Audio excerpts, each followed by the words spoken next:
మొఘల్ చక్రవర్తి బాబరు. మొఘల్ సామ్రాజ్య స్థాపకుడు బాబరు. బాబరు పూర్తి పేరు జహీరుద్దీన్ మహమ్మద్ బాబరు. బాబరు టర్కీ జాతికి చెందిన చెగ్ కాశీ తెగకు చెందినవాడు.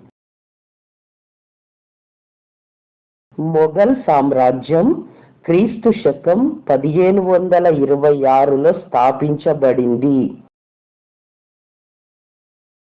మొదటి పానిపట్టు యుద్ధం క్రీస్తు శకం 1526లో జరిగింది.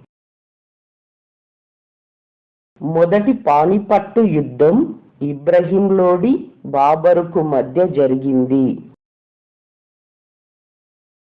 మొదటి పానిపట్టు యుద్ధంలో బాబరు ఇబ్రహీం లోడిని ఓడించి మొఘల్ సామ్రాజ్యాన్ని స్థాపించాడు.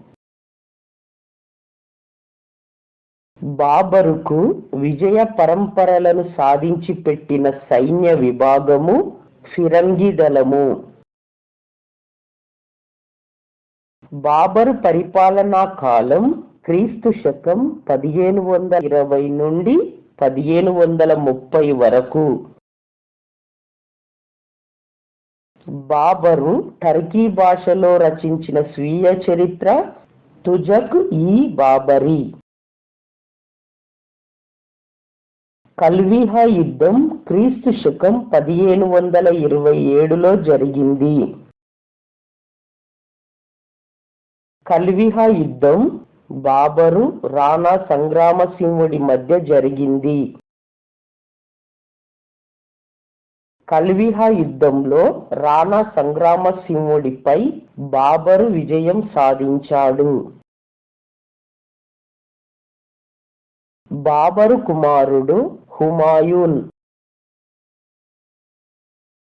బాబరు క్రీస్తు శకం 1530లో మరణించాడు.